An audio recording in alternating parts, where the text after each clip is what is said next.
अच्छा, हमने फॉर्म के अंदर एक ड्रॉप डाउन लिस्ट ले लिया, ठीक है, उसके अंदर आइटम ले लिया है। सबसे पहले मैंने कहा कि उसके अंदर कॉन्टिनेंट्स हम सेलेक्ट कर सकते हैं लिस्ट में से, ठीक है। मैं इसको वैल्यू दे देती हूँ लेट्स से -1, ठीक है। उसके बाद सेम लिस्ट आइटम मुझे और भी बनानी है, ठीक है। तो मैं इसी लिस्ट आइटम को कॉपी कर लेती हूँ, ठीक है। पेस्ट करते हैं, यहाँ पे कॉन्टिनेंट का नाम आ जाता है। फॉर एग्जाम्पल मैंने यहाँ पे आगे कह दिया कि मेरे पास कोई कॉन्टिनेंट है जो कि एशिया है, ठीक है। उसके यहाँ पे आके वैल्यू दे देती हूँ 1, ठीक है। इसी तरह बाकी सब कॉन्टिनेंट्स ले लेते हैं हम। यहाँ पे मैं आगे कह देती हूँ कि एशिया के बाद यूरोप इज़ अ कॉन्टिनेंट, ठीक है। इसको दे देती हूँ मैं 2 के ऊपर वैल्यू। और मैंने आपको बताया था कि वैल्यू डाटाबेस के अंदर जाके स्टोर होती है, ठीक है। तो यहाँ पे आके आपके पास जो है वो यूरोप आ गया। यूरोप के बाद आपने कह दिया लेट्स से अफ्रीका हो गया, ठीक है। थर्ड पे दे दिया। उसके बाद लेट्स से मैंने कह दिया कि यहाँ पे हम कह देते हैं कि साउथ अमेरिका हो गया या साउथ अफ्रीका हो गया, ठीक है, अमेरिका, ठीक है। इसको 4 दे देते हैं। एंड देन मैंने आके कहा कि फिफ्थ के ऊपर मैंने यहाँ पे कहा कि नॉर्थ अमेरिका, नॉर्थ अमेरिका, ठीक है, नॉर्थ अमेरिका। ये आपके पास फिफ्थ पे आ गया, ठीक है। लेट्स से मैं नंबर क्यों स्टोर करा रहे हैं, इनका नाम क्यों स्टोर नहीं करा रहे डेटाबेस में? नाम भी स्टोर करवा सकते हैं, वैल्यू ज्यादा बेटर होती है। फिर इस क्योंकि इसी वैल्यू के साथ हम इंडेक्स को वो करते हैं ना, कंपेयर करते हैं। तो मैं डेटाबेस में जो डेटा होगा तो वही हम यूजर को शो कराएंगे ना। हाँ, वो वन टू शो कराएंगे तो जो इसका टेक्स्ट है वो 1 2 नहीं शो कराएंगे हम। ये वैल्यूज जो है, ये वैल्यूज मैच होती हैं आपके इंडेक्स नंबर के साथ। इंडेक्स नंबर स्टार्ट होता है फ्रॉम 0 0 1 2 3 इस तरीके से। तो जब ये वैल्यूज आपके इंडेक्स नंबर से मैच होती हैं तब हम कहते हैं कि यूजर अगर इस वैल्यू के साथ मैच कर रहा है तो आउटकम दिखा दो इस तरह से। इस वजह से हम लोग ये वैल्यू स्टोर करवा रहे हैं 1 2 3। ये ज़्यादा बेनिफिशियल है। अभी आप लोग करेंगे ना ऐसे काम भी, लास्ट टाइम मैंने बल्कि किया भी था। बाइंडिंग की थी तो वैल्यूज के साथ मैच करके उसको फिर मैंने शो करवाया था जो टेक्स्ट है उसको। अब यहाँ पे मैं आके एक बटन भी बना लेती हूँ, ठीक है। लेट्स से फिल वक्त मैंने दे दिया। यहाँ पे आके टूल बॉक्स में एक बटन ले लेते हैं, ठीक हो गया। ये आ गया बटन, ठीक है। बटन की भी आईडी आ गई, ड्रॉप डाउन लिस्ट की भी आईडी आ गई। इसको सेव कर लेते हैं। हम आ जाते हैं अपने इनसाइड, ठीक है। पेज यहाँ पे लोड होगा। यहाँ पे मैं आ जाती हूँ, आके बटन के ऊपर हम ऑन क्लिक लगा लेते हैं, ठीक है। कि बटन को जैसे ही क्लिक करेंगे तो क्या होगा ये, ठीक है। तो बटन के क्लिक के ऊपर हम क्या फंक्शनैलिटी परफॉर्म करवा देते हैं। तो बटन के क्लिक के अंदर आपके पास एक चीज होती है सिलेक्टेड वैल्यू, ठीक है, और सिलेक्टेड इंडेक्स, ठीक है। क्या आपने सिलेक्टेड वैल्यू मीन्स आपने वैल्यू कौन सी सिलेक्ट की हुई है, और सिलेक्टेड इंडेक्स मीन्स के इंडेक्स आपका कौन सा सिलेक्टेड है। तो यहाँ पे मैं आके कहूंगी कि इफ कंडीशन लगा देंगे कि अगर ड्रॉप डाउन लिस्ट के अंदर, ठीक है, हमारे पास जो सिलेक्टेड वैल्यू है, ठीक है, यहाँ पे मैं वैल्यू दे दूंगी सिलेक्टेड वैल्यू है, वो इक्वल इक्वल है किसके। यहाँ पे अगर मैं आ जाऊं तो मैंने आके इसकी सिलेक्टेड वैल्यू दी हुई थी। मैंने सेलेक्ट कॉन्टिनेंट को वैल्यू क्या दी हुई है -1। तो सेलेक्ट कॉन्टिनेंट तो यूजर सेलेक्ट नहीं करेगा ना, मीन्स कि जब मेरे पास सिलेक्टेड वैल्यू क्या होगी -1 होगी। तो मैं यहाँ पे आके लिखवा सकती हूँ रिस्पॉन्स डॉट राइट, ठीक है। मैं यहाँ पे आके रिस्पॉन्स डॉट राइट के अंदर क्या लिखवा देती हूँ कि प्लीज सिलेक्ट अ कॉन्टिनेंट,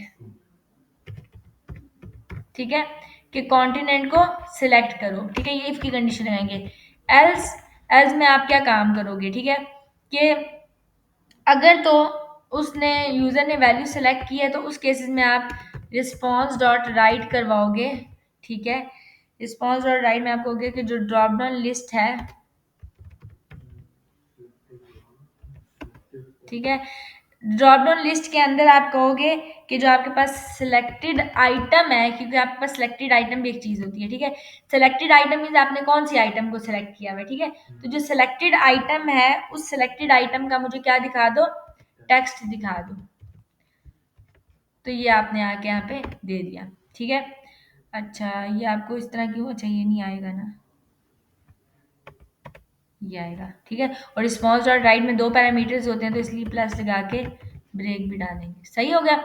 तो आपने यहाँ पे आके ये बात बोली कि सेलेक्टेड आइटम मीन्स आइटम कौन सा आपने जो है वो कौन सा आइटम है जो आपकी सिलेक्टेड है, जो आइटम सिलेक्टेड है उसका टेक्स्ट ले लो, क्योंकि सिलेक्टेड टेक्स्ट तो कोई भी चीज नहीं है, सिलेक्टेड टेक्स्ट भी चीज है, ठीक है। सिलेक्टेड वैल्यू सिलेक्टेड इंडेक्स है।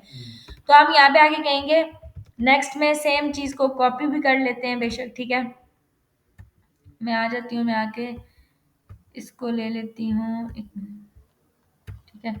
कॉपी कर लेते हैं और मैं यहाँ पे आके कह देती हूँ, ठीक है, कि ड्रॉप डाउन लिस्ट के अंदर आप मैं कहूँगी सिलेक्टेड आइटम की वैल्यू भी शो करवा दो, जो आइटम मैंने सेलेक्ट की हुई होगी उसकी वैल्यू मुझे शो करवा दे यूजर, ठीक है।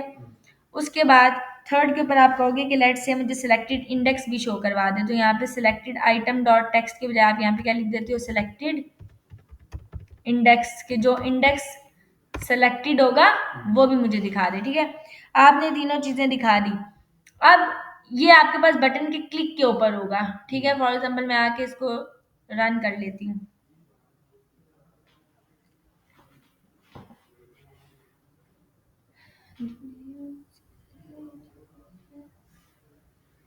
जी जी,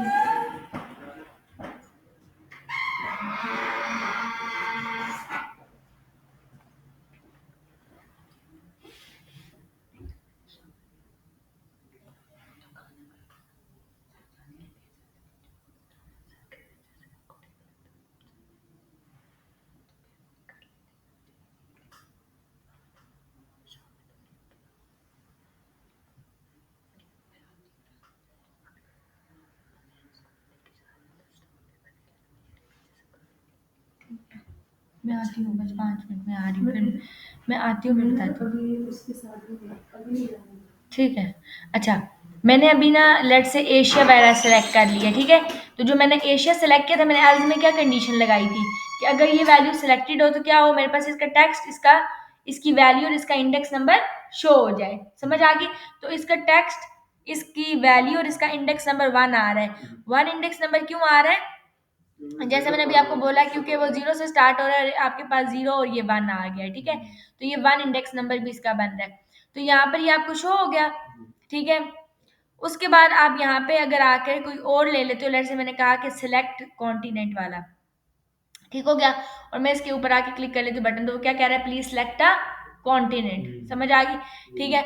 तो अब मैं यहाँ पे आके कह देती हूँ कि फॉर एग्जाम्पल जैसे ही मेरे पास पेज लोड हो, तो मेरे पास एक इनिशियल जो है ना वो सिलेक्टेड हो वैल्यू, ठीक है, पहले से। तो मैं यहाँ पे लिख देती हूँ कि जो ड्रॉप डाउन लिस्ट है, ठीक है, उसके अंदर जो सिलेक्टेड वैल्यू है, यानी कि जो पहले से सिलेक्ट हुई भी हो, वो कौन सी वैल्यू हो, फॉर एग्जाम्पल मैं कह देती हूँ वो 1 इंडेक्स वाली हो। 1 इंडेक्स पे क्या पड़ा हुआ है आपका, एशिया पड़ा हुआ है, यही पड़ा हुआ है ना। मीन्स के जैसे ही पेज लोड होगा तो आपके पास सिलेक्टेड वैल्यू जो होगी वो होगी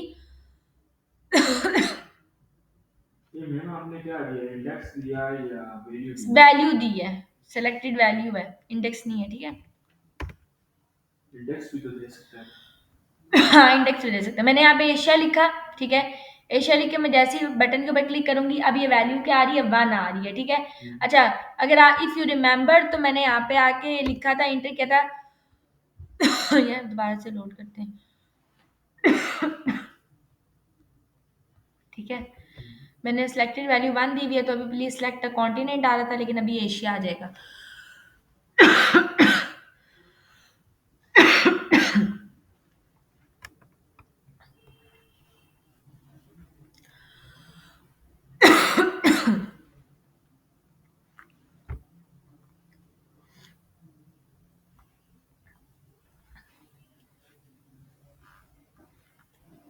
ये अब क्या आ रहा है, एशिया सिलेक्टेड आ रहा है। अब होगा क्या, बटन पे क्लिक किया अभी तो एशिया ही लिखा हुआ आ रहा है, लेकिन अगर मैं कोई और सिलेक्ट करती हूँ, लेट्स से मैंने अफ्रीका सिलेक्ट किया बटन, तो स्टिल क्या आ गया, एशिया। फिर हाँ, फिर साउथ अमेरिका सेलेक्ट करी हूँ तो एशिया ही आ रहा है। रीजन क्या हो रही है, हर बार पेज लोड हो रहा है, एग्जैक्टली हाँ। तो हम यहाँ पे आगे क्या कंडीशन लगाएंगे कि अगर तो ये if it is not a post back, तो तब उसको सेट करो, लेकिन बटन क्लिक के ऊपर उसको वापस से लोड ताकि वो ना करे, ठीक है। तो हम ये आके इसको ये सेव कर देंगे। और यहाँ पे आ जाएंगे और आके इसको अब हम रीलोड कर लेंगे। एक मिनट। ठीक है, अब एशिया सेलेक्टेड है, मैं आती हूँ और मैं आके कोई और सेलेक्ट कर लेती हूँ, साउथ अमेरिका। ओहो, ये सही नहीं हुआ लोड। सेव करते हैं दोबारा से।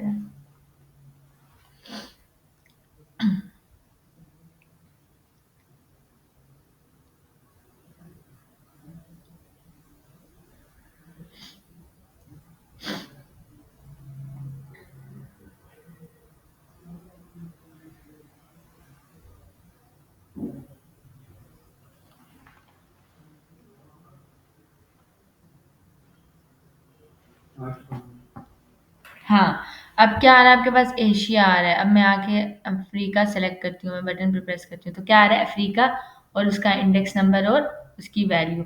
साउथ अमेरिका पे क्लिक करेंगे तो उसका इंडेक्स नंबर और उसकी वैल्यू आ रही है। ठीक हो गया।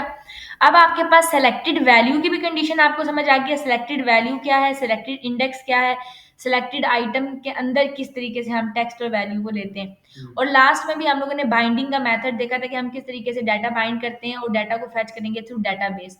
तो आप लोगों का टास्क ये है, आप लोगों ने करना ये है, मैं देखूंगी जो नेक्स्ट में खाली ड्रॉप डाउन लिस्ट के लिए। ठीक है, आप 3 ड्रॉप डाउन लिस्ट बनाओगे। ठीक है, उन 3 ड्रॉप डाउन लिस्ट के अंदर आप लोगों ने 3 डाटा बेसिस बनानी है, एक कंट्री के लिए, ठीक है, एक सिटी के लिए, एक स्टेट के लिए। ठीक है, जब तक यूजर फर्स्ट आपके पास ड्रॉप डाउन आएगा कंट्री के लिए, जब तक यूजर कंट्री को सिलेक्ट नहीं करेगा, समझ आ रही है? जब तक यूजर कंट्री को सिलेक्ट ना करे तब तक नेक्स्ट ड्रॉप डाउन आपके दोनों डिसेबल ही रहने चाहिए। समझ आ गई है? और वंस यूजर कंट्री को सिलेक्ट करेगा देन नेक्स्ट ड्रॉप डाउन आपका क्या होगा? एक्टिव होगा, क्या आप नेक्स्ट ड्रॉप डाउन में से वैल्यू को सिलेक्ट कर सकोगे। समझ आ गई है? उसके बाद नेक्स्ट जो है वो इसी तरीके से आप सिटी को सिलेक्ट करोगे तो देन उसके अंदर जो भी स्टेट वगैरह उसको वो सेट करोगे। ठीक है, नहीं कर सकते। और ये डाटा आपने रिट्रीव करना है थ्रू डाटाबेस। समझ आ गया? जो कंट्री सिलेक्ट करोगे उसी के अंदर उसकी स्टेट मौजूद होनी चाहिए। और ये काम पता है कैसे होगा? ये प्राइमरी की और फॉरेन की के साथ होगा। मींस कि जो कंट्री के टेबल के अंदर आप कंट्री आईडी बनाओगे वो कंट्री टेबल के अंदर कंट्री आईडी प्राइमरी की होगी, लेकिन सिटी के टेबल के अंदर वो कंट्री आईडी की जगह पे सिटी आईडी आएगा और सिटी आईडी के अंदर वो क्या आएगी? एज अ फॉरेन की आएगी। समझ आ गई? और इस तरीके से डाटा को फैच करके ये काम आप लोगों ने करना है। डिटेल्स में शेयर करूंगी, आप लोगों ने करने की कोशिश करनी है और मुझे दिखाना है। अगर नहीं होगा तो मैं नेक्स्ट क्लास में कंप्लीट सारा आप लोगों को प्रोसीजर बताऊंगी। इन तीनों के अलग डेटाबेस बनाना है। हाँ, तो अलग फिर फॉरेन की और वो कैसे बनाएंगे? वो जैसे तो एक बनाते हैं डेटाबेस के फॉरेन की। अंदर एक डेटाबेस के अंदर ही वो प्राइमरी की और उन दोनों टेबल को रिलेशनशिप क्रिएट करते हैं एक डेटाबेस के अंदर। हाँ, और अलग अलग डेटाबेस के अंदर उनको कैसे अलग अलग करेंगे? डाटाबेस नहीं बनाएंगे, डाटाबेस एक ही बनेगी, एक ही डीबी एक ही होगी, हाँ उसके अंदर टेबल्स होंगे 3। हाँ, वो ठीक है। हाँ, वो समझ ठीक आ है। गया? हाँ, डेटाबेस नहीं और अच्छा बनेगी। डेटाबेस के अंदर इसकी जितनी भी कंट्रीज हमने डालनी है हम्म, डेटाबेस के थ्रू डालनी है। यहाँ से हाँ हमने इसको रिट्रीव कराना है हाँ और वहां पे